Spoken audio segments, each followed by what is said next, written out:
Yo, what's up everybody? So season 4 Diablo 4, I decided to go for Chain Lightning and just lightning setup for Sorcerer. I found this one to be one of the best for AoE clearing and movement as well, because we're gonna spend a lot of time in Helltide, so we will be needing a lot of that stuff. And even sustain is pretty good now, especially if you play in a group, then all the better. But I have two builds. One is this one, the leveling for chain lightning and lightning, and then I have conjuration, which is endgame. But let's get straight into it. Let's start with skill points. First up, we got Arclash here, the basic skill. Big fan of this one. Some easy stunts, movement speed to, have even better movement and mobility. Chain Lightning, fully upgraded for some crit chance. For bounce, we have an aspect that helps us with bouncing and Chain Lightning. Fireball only for the enchantment here, because it has exploded effect when the enemy dies, so that helps so much with clearing, it's crazy. Nice armor for some barrier, the classic. Also very good cooldown reduction here if you spend mana, which we'll be spending that quite a lot with Chain Lightning. Teleport for mobility, but also crackling energy. This is our main focus. We need to focus on crackling energy a lot. You'll see later. Flame shield for some easy iframe, immunity frame, being immune to damage or just get out of CC. Got some damage here, increase glass cannon. And you only need 1 point in here, I feel like, in the lucky hit proc for the crit strike cooldown reduction.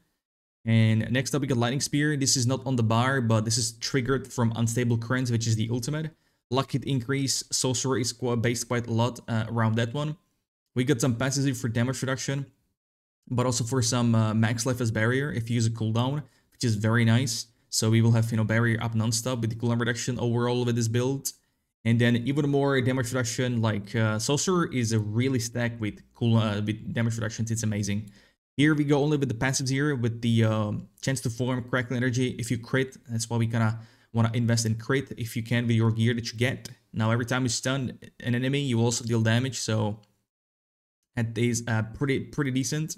And also Lightning Spear stuns an enemy if it crit strikes, so yeah, a good benefit there.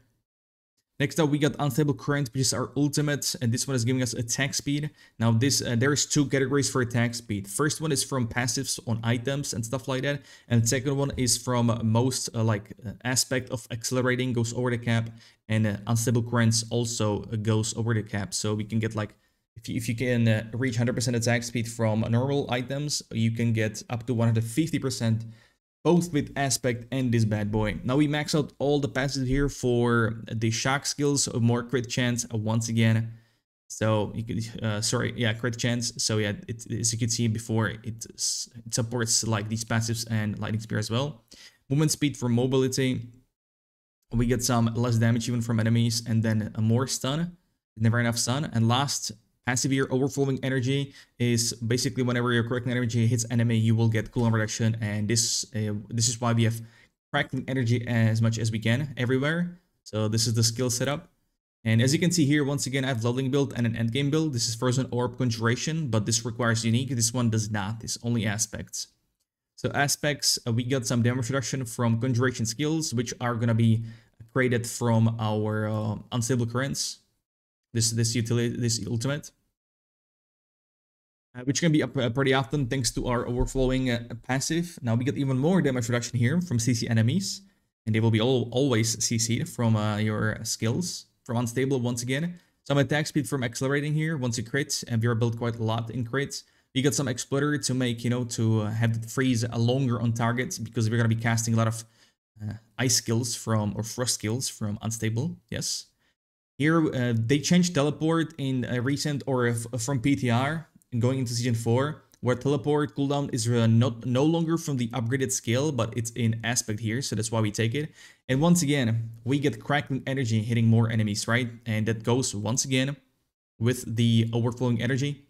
Crackling energy hits an additional enemy, and every time it hits, cooldown reduction. So this will go crazy.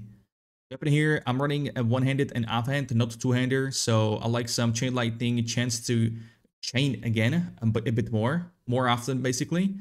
And that goes really super well with this chain lightning enchantment, because after you spend 100 mana, it forms automatically, so it's auto proc basically. Or offhand here is with lightning spear that spawns another lightning spear and increases your chance or damage with your shock skills by up to 25% for 3 seconds. So Very nice passive there. Unstable currents here, if they're not if it's not active, that's another form of cooldown reduction. You have a chance to have a free cast from that, from shock skills. Chain lightning, which is AoE crackling energy, like this will pop very often. We got some sustain here from chain lightning, saving some mana, gaining some mana. This is applied or amplified with resource generation. So if you can get that affix on items, I believe like here on the ring or any other item, because they changed some passives. Cost reduction, excuse me, that's not the one. They removed it from the rings, I forgot. Yeah, you can get it somewhere else, but I'm not 100% sure where is it at. Because they changed every single affix on all items, basically. Yeah. Is it on Advent, maybe? Cooldown reduction, the classic max resource reduction. I don't know where this is at exactly, but you know what I mean. You know what I'm getting at, right? Right.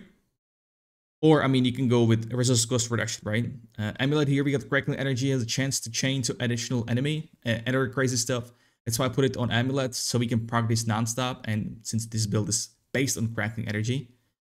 So that was the aspects. Enchantments, once again, we got Fireball for the exploding. And then we got Chain Lightning, which is extra free cast. Gems, I went with crit damage since we are based a lot about crit chance. Max HP on armor is definitely the best. Now you can definitely go with main stats, or sorry, off stats like willpower, strength, dex. Because that's the only way how to get them to proc those rare nodes on Paragon, but I think 9% max HP for one gem is way too cracked. Resistance is here, it depends what's your gear during leveling. You might be overcapped with resistance, so you can go with Skull, which is armor. Now the new cap for armor is 9,260 or 30. At just 9.3 thousand, right? Once you reach that armor, you're done with the journey. It does not matter what kind of level you face, mob level. It's just capped at that one. Now here I put only one tempering because on sacred items you can put only one tempering. So I like me some cold front. The other good one is a freeze duration. That's probably the only ones, the two only good ones. So you can go either or. And then just, you know, damage increase across the board here. That's probably the best during leveling. We'll see how hard it's going to be to get these tempers. And then we have a Paragon board. So first glyph, we go with a Reinforced for more damage reduction. While we have Active Barrier, now we have Barrier from the passive in skill tree, and then Ice Armor, which will be up always non-stop. And the damage, the bonus to rare nodes is pretty good, as that's going to increase our damage here early on. That's pretty good. I did go for both sides here because some extra HP won't hurt. And I mean, you don't have to do it early on. These 4 points are actually for later on for endgame, where you need more survivability. But that's probably where we're gonna work with. Second board, we go with a ceaseless conduction. For crackling energy, amazing stuff, right? It has a chance to not consume at all, and then damage is increased as well. Now we get some damage to elites and movement speed after killing mobs, or sorry, elites. So I max this one as well. Also, you can, once again, you can put these 3 later once you have more points. I would just focus on unlocking either legendary nodes and going into another board. And also extra points, I put them in dot reduction and resistance, but this might, because it was also very close to our way here, and it's a very minimal requirement. We already will have these stats. And yeah, if you want to save 3 points, you don't have to put them here because we might not need it at all. Second glyph is Electrocute for lightning damage, has an increased crit chance against enemies who are CC'd basically, and they're going to be always stunned or frozen. Third board, we got Icefall, which is right here. We did not pick the ultimate, we don't need it. Sorry, legendary node. Another glyph is Unleash here. After spending mana, you deal increased damage and mana regen. Very good early on, I feel like. It also buffs magic nodes, which are these blue ones. So I decided to pick basically every single one here, because 150% to magic nodes is really insane. So damage to chilled enemies, they will always be chilled. And then some damage reduction from chilled. Really good stuff.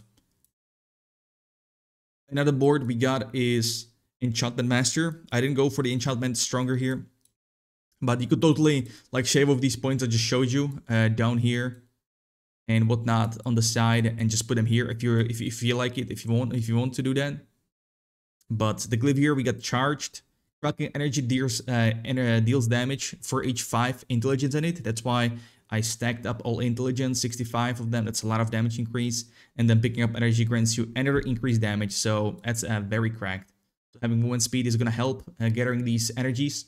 And you will also be able to teleport almost non-stop because the clone reduction is going through the roof. Our last board here is Static Surge. This is more going into endgame. But if you want to stick with this build for endgame, that is, sure, can do it. But for endgame, I recommend Frozen Orb Conjuration, which is right up top in here. But Last Glyphia Destruction here for crit chance. Increases all damage and the enemy takes up to 12%. And you also get, for every 5 dexterity, you get crit damage. So that's very powerful. Very powerful. We're kind of missing 1 dex to proc another stat, but I picked all the stat nodes here. And it's just GG, right? And this one is very good as well. Kind of sad that the requirements are super high. Intelligence won't be a problem with main stats, with having that stat on items, but the dexterity is a bit rough on that side. But yeah, this is the chain lightning leveling build. And once again, I also have the endgame here, which is once again Frozen Orb Conjuration. But as you can see, it requires some uniques here, as well as the amulet. This one is, by the way, really cracked. That's the new one that makes this build very good. And yeah, it's just a little summary. I could probably make a video about it as well. But yeah, I've done Barb, Classic, I've done Necromancer and Sorg, and let me tell you, doing all these builds, it makes me really want to play them all. Yeah, but anyways, I'll be streaming the journey with the new season on Twitch and on YouTube as well. So the Twitch link will be in the description, pinned comment. And you can also check out my other builds. I'm focusing on Diablo since release, closed beta on the builds. So this season, I want to focus on more classes, mainly these 3, Barb, Necro, and Sorg. I want to go for Druid as well, but we'll see about that. But yeah, thank you very much, everybody, for watching. Good luck in the season. And until next time, have a good one, and peace.